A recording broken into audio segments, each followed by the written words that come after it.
If you want to scale your campaigns more and even get a lower cost per acquisition, then you're going to want to watch this video.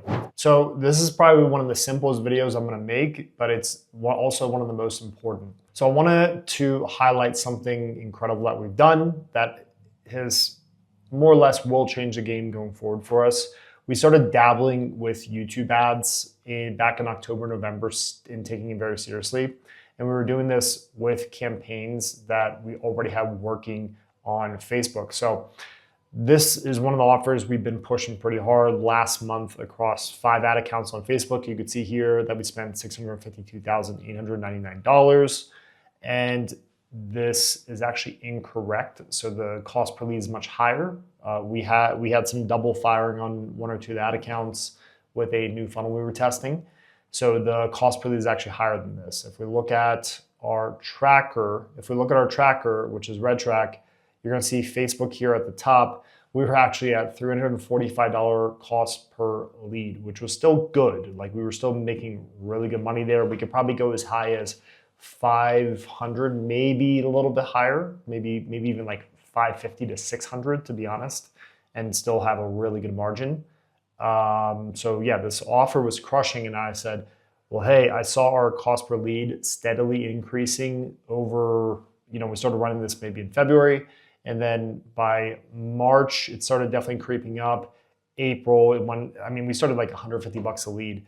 And then we were seeing, here we are 250 to 300 March, 300 plus in April. And yeah, so I said, hey, how can we get more scale? Maybe even get a higher conversion off of the lead, because with this offer, we only get paid if the lead turns into a customer. We don't get paid on a per lead basis. So we get paid on a retainer or a CPA, right? So all we did was we took our winners from Facebook and we slapped them into a YouTube campaign, which you can see here. We spent about $103,704 from April 1st to May 7th on YouTube. So we haven't even really scaled here, in my opinion. I think there's still a lot of room to scale. And you can see here that this is our main campaign. This is our original just top 3 winners based on a cost per retainer, not cost per lead, that we were seeing from Facebook, which we also measure in depth. And what the point I'm trying to make with this is we basically opened up scale, right? Because if we look at a red track, you could see our cost per lead actually started coming in at $292 on average. Obviously less data, less spend. I'm sure this will increase over time, but we could probably drag it back down with really good creative testing. And yeah, it's pretty awesome. And actually on a retainer basis of like profitability per lead, the ROI was actually higher with the YouTube traffic than the Facebook traffic, right? So it could be a number of factors. People generally say YouTube is higher quality, but ultimately it's just another traffic source. It's still cold traffic. It was working, right? So we kept pushing and we're gonna continue to push on YouTube. Even if the cost per lead is higher on YouTube, I still plan to push there, and regardless of how Facebook is doing, right? And this is proof in the pudding that we have a lower cost per lead here, and then a much higher ROI on each lead as well. So it's like a double benefit, and you could say, right?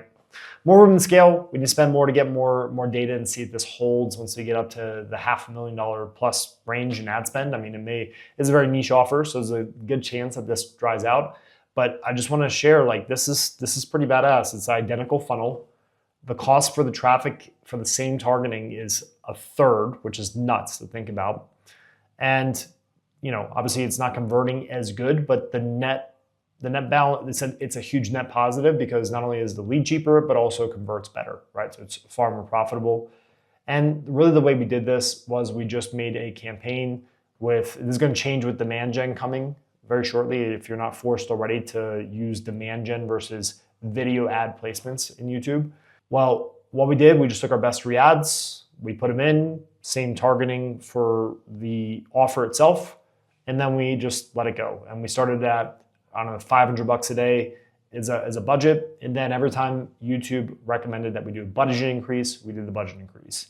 And then I actually saw it was holding really well, so I started doing budget increases myself. And we applied a target cost per acquisition after we'd spend probably $2,000 to $3,000 on the ad account. We saw the cost per lead was coming in sub 300. So I think I put the TCPA for the target cost with YouTube around 350, I think is where it is right now. And it spends most of the budget almost every day. And then and I literally just rode these creatives for the first, I don't know, probably like 2 to 3 weeks, and they're still working. But I said, hey, we're producing hundreds of new videos that we're putting on Facebook every week. I'll just show a few of the better performers from those tests and pull them from Facebook and pop them into YouTube. So I started doing that, and it's working as well. Like this is tracking a little bit higher here, right?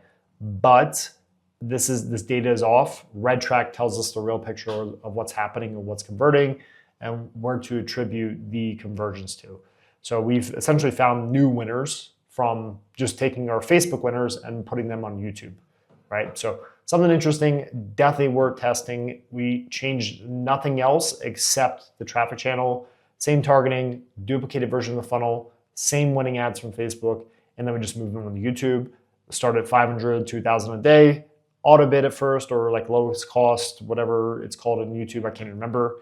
And then once we have data, we put the target cost per acquisition on just above our target. I know some YouTube guys will say to do it right at.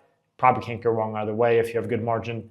And then we just do budget increases initially when it tells us to, because Facebook will recommend that you do budget increase. It'll have like a little notification here, right? And then we started doing budget increases on our own as well. So that was just our personal choice. But yeah, try this out. It's super simple. It's like deceivingly simple. Just understand, especially if it's a lower payout, higher volume target that maybe you're aiming for like a $10 cost per conversion, a $20 cost per conversion, you're probably going to have to run negative for a longer period of time up front, and then put on the target cost per acquisition once you have the data in the ad account. Just know that is going to be a part of it. You are going to lose money initially. This is what keeps a lot of people out of YouTube as well, is people are just afraid of losing money, right? So just know, like, this works. This is proof. I mean, I can show you the ROI on this as well. We don't track revenue in Red Track. We track it outside in our own reporting. But just know, like, this is a cheaper lead and it's a more profitable lead as well because it converts better. So test it out for yourself. Let me know in the comments if you have any questions and what your results are.